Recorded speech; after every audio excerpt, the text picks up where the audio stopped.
When you hear the word deconstruction, what comes to mind? It is such a buzzword right now, and even in researching for this video, it is really difficult to get a definition for this. So in this video, I want to do a little bit of work in order to deep dive into a definition that we can use moving forward. This is a foundational video in this series and for this entire channel, because if we don't know what we're deconstructing and what that word means, then how can we deconstruct patriarchy? As a reminder, I want you to make sure that you are watching these videos in the order they are released, because they are building on each other, and the concepts that we have from the previous videos will be needed for future videos. Make sure you go and you save that playlist, Foundations to Deconstructing Patriarchy, History, and Myths. It's season 1, and watch the trailer all the way through video 3 before you continue in this video. I'm jumping in the editing process to break this video up again because I filmed these videos actually before inauguration even happened. A lot has shifted and changed as I'm getting ready to put these videos out. I'm also, as I said in the first episode when I broke it up into 4 videos, seeing how meaty these are, and I really want you to have time to sit back and digest what I'm saying before adding more to your plate. We're going to slow it down. I'm going to break out the definition of deconstructing here. We're going to look at that. Then we'll jump into the other 4 points of this video. So you're going to hear all 5 of the points that I'm making in this video. We're going to address 1 now, and then we'll address the rest in the coming video next week. I really debated about even keeping this segment that you're going to see in a video or keeping it completely on its own for people that wanted to dive into more of a philosophical, analytical view of what deconstruction, what that term meant, because it is really meaty, it's really heady, it's really philosophical. I'm not a philosopher, right? So some of these things are a little above my ability because I don't have that background in philosophy. However, as I've watched this over and over and over again, I've decided to keep it here, obviously, because what you're about to see me do is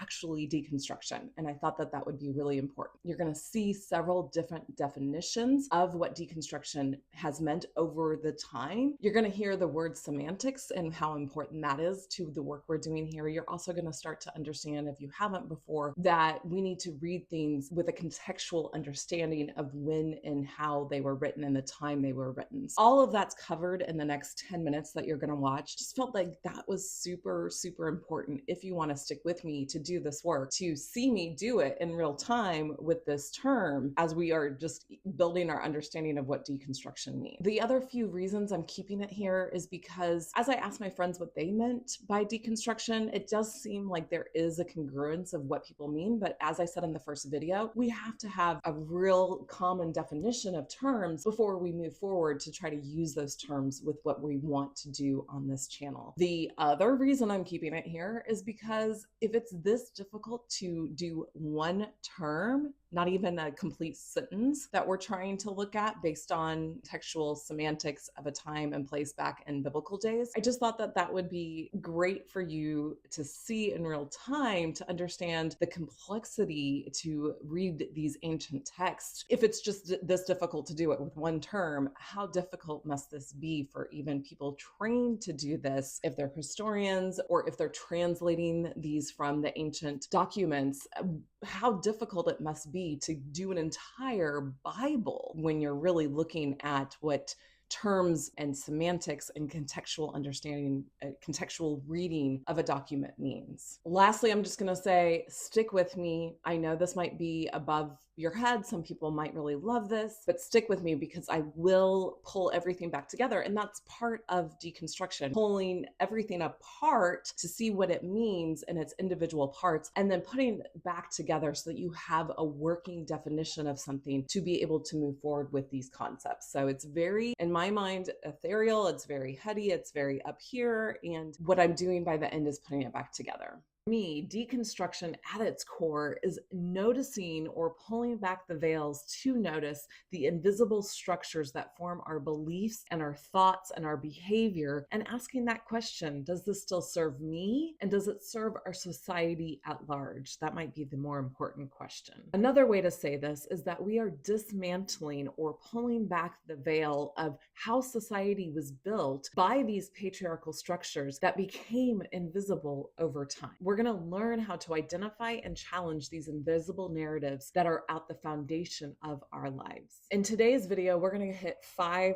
different points. Number 1, we're going to try our best to get to a working definition of what deconstruction means. 2, we're going to learn how stories shape our belief. 3, we're going to learn how to identify a way to challenge these stories to see if they're still fitting our needs. 4, we're going to look at why deconstruction or dismantling our belief system could be uncomfortable and give you a warning. And number 5, I'm going to actually leave you with a model of behavior change that I learned as a personal trainer way back when that I think helps us understand the process that we need to go through on a behavioral level to make these changes that we're doing with deconstructing patriarchy. So let's dive in. All right, sit back, get some coffee or some tea, and let's try to define deconstruction. Now, in researching for this video, I took a couple stabs at this, and it was really difficult to get at a working definition that made sense, that wasn't just all up in the ethers for me. So I'm hoping that I've been able to do a good job to bring it back down to earth and make it working definition for us. I want to start with this idea that I learned back in my 9th grade English class from Mr. Yorkies at Munster High School in Indiana. So hi, Mr. Yorkies, if you're watching this, thank you so much. This is one of your lessons that has stuck with me for all of my life. But what he said about semantics is that semantics is the study of how language and words change over time, shaped by our culture. I want you to keep that in mind because that is going to play into what is happening with this word deconstruction, but also with our society at large as words shape and change over the course of history, depending on the culture. I've actually pulled 4 different definitions in order to try to get at a meaning for deconstruction. For the first definition, we're looking at the Wiki definition. In this one, it says, in philosophy, deconstruction is a loosely defined set of approaches to understanding the relationship between text and meaning. The concept of deconstruction was introduced by the philosopher, and I apologize for butchering this name, but Jacques Derrida, who described it as a turn away from the Platonism ideas of true forms and essences which are valued above appearances. So what I think this is saying is that it is an approach. So deconstruction is an approach. It's an active verb to be able to understand what's behind the text and meaning of something. All right, so that's number 1. Number 2, according to Merriam Webster, there's actually 2 definitions I pulled here. Number 1 in Merriam Webster is a philosophical or critical method which asserts that meanings, metaphysical constructs, and hierarchical oppositions as between key terms in a philosophical or literary work are always rendered unstable by their dependence on ultimately arbitrary signifiers. All right, so that one's a little bit more ethereal to me. Maybe I am not a philosopher, but basically I think, again, it's saying that when we depend on a really concrete, let's use that word, way to understand something, therefore we are actually setting ourselves up for failure because most words are just symbols of the things that they are, right? So cup is just a symbol for this. It's not the actual cup. It's not the actual thing that holds liquid. So understanding that, again, is a little bit more philosophical. It doesn't give us a great working definition, so let's move on. Number 2, according to Merriam-Webster, the analytical examination of something, such as a theory, often in order to reveal its inadequacy. All right, that one feels like it gets a little bit closer to what people are using this word as when they talk about deconstructing their faith. However, I don't like how this one automatically puts that it's going to reveal its inadequacy. I feel like I'm leading the horse to water when I want to talk about deconstruction, but it's really your work to see if it's inadequate or not for your own life and for society at large. But who am I to say what a definition is or not? Number 4, I ended up turning to Urban Dictionary because Urban Dictionary tends to be the most semantical, if that's the right word, use of the words in our day and age, right?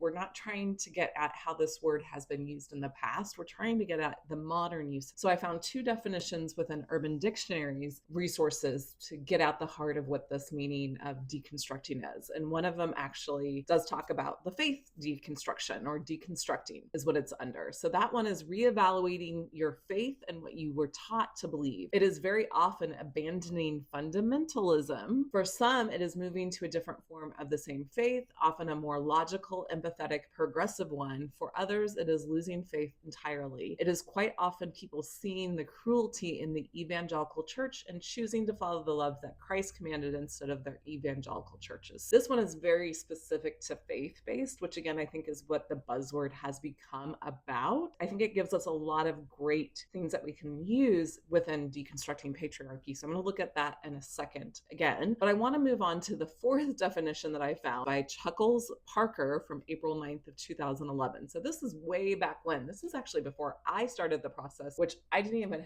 have a word for this process back then. When I left my faith, when I started to dismantle is the word I probably would have used. So he says it is to school someone in the absurdity of a notion or belief by demonstrating the obvious primitive motivation that underlies it. First coined by French philosopher Derrida, somebody please correct me on that one, as a means of expressing the inadequacy of any fixed ideas which are in constant risk of obscurity because of an ignorance of contextualization. I'm going to say that again. This was a term first coined by that French philosopher as a means of expressing the inadequacy of any fixed ideas which are in constant risk of obscurity because of an ignorance of contextualization. That is such an important fact to remember. So one of the things that helped me lead me out of the Christian church was actually a Christian pastor that taught me how to read the Bible according to the context it was written in. I know that was not his intention, but when you learn how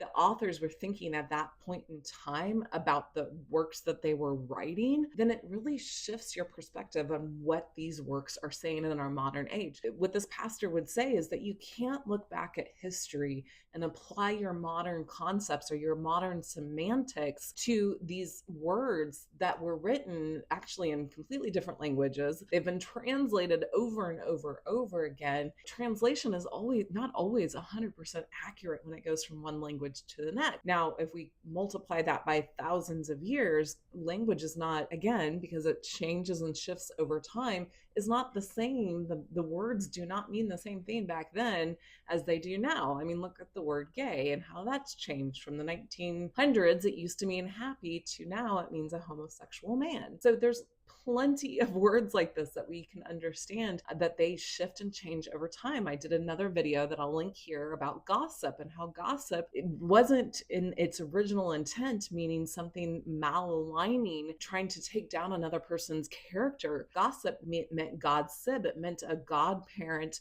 godmother, godfather relationship, and it was inherently useful to the community. That type of a relationship was useful to the community because it strengthened the community. So gossip was a powerful part of any community, especially within the female community, for helping them survive within patriarchy. That's a little history lesson for you on the word deconstruct and how we really have to do the work to understand what these ancient texts were saying, not just what they were saying, but the time they were writing in. What did they believe about certain things? What did they not believe about certain things that we now believe? And we have to strip all of that away to really get at the heart of what these people were saying in these ancient texts. And we have to ask questions. If we don't do this, then we risk applying ancient texts, whether it be history, religious, whatever, to our modern day clumsily, inadequately, and really reading into the past things that weren't actually true. Let's look at combining all of these definitions together to see what is happening within the Christian faith right now that this word has become a buzzword. What are they doing when they deconstruct? And then we're going to try to pull that out and use it for our method here on this channel. So number one, they're taking a deeper look at their faith by trying to get at the original contextual meaning that we just talked about and critiquing it from what the original authors believed at that time. Not in modern terms, but at that time, what they believed and what they meant back then, the semantics of that time. Boy, I drove that home enough for you. Number 2, they're questioning what they find and then reevaluating their faith based on these findings to see if it still fits in today's understanding of equality, humanity, kindness, compassion, evolution, and into such things as the evolution of what we know about psychology, biology, and the other sciences. Number 3, some find that the road of deconstruction leads them completely out of their religious tradition or faith. Some find that they stay in, as one of the definitions said, and maybe just go to a new version of that faith that has evolved along with the times and the understandings of our semantics of this day and age. But number 4, all people, whether they stay in the church or not, because they're human, because we need a belief structure of some kind, have formed new beliefs over time that inform and form the world around them and in them. So this is a really important part that I don't think gets talked about a lot in the deconstruction movement. So now that we've looked at these 4 steps within the church, we're going to apply it to what we're going to do here on this channel. Number 1, we are taking a contextual view of the past we have been taught through history, religious stories, and myths, trying to understand who is telling the story, why they were telling it, is there another side or view that is missing, and so much more. That's going to be the meat of the work that we do on this channel here. Number 2, questioning what we find and reevaluating our lives, inner and outer, and our society based on these findings. And number 3, we're rewriting our past and present based on our new findings in order to create a more holistic view of the past, present, and future. Simple as pie, right? All right. Woo! So there you have it, the working definition of what it means to deconstruct per this channel. And again, I filmed this way back at the beginning of the year of 2025, depending on when you watch this, where I started working with this material as I'm editing, doing the lives, talking about it on a daily basis. And so I've been able to simplify things. So here is my really basic definition of deconstruction that I've come to that I wanted to leave you with, to sit with for the next week before we jump into the other 4 points. Imagine if you're a parent in this modern day and age, and if you grew up in the 80s or 90s, you'll see the difference. Nowadays, Legos are sold in kits with the instructions on how to put them together. Kids get these kits, whether they're 50 parts or 5,000 parts, and they put these kits together based on the instructions. Great marketing technique. Got to give it to Lego for that. Not really. Versus those of us that grew up in the 80s and 90s, we just got a huge thing of Legos and got to put them together however you wanted. My analogy here is, imagine your kid got one of those Legos with the instructions. That's the patriarchy, right? That's how we are coming pre-programmed in this day and age. What I'm asking you to do is to pull that Lego set apart, look at the individual parts, and try to build something new with it that's going to be even better than that original Lego set. We're going to sit with that for this next week and see how it lands. Leave me your comments on what you think your definition, your working definition of deconstruction means, and I'll see you in the next video. So much love. Bye-bye. Toodaloo. Ciao, ciao.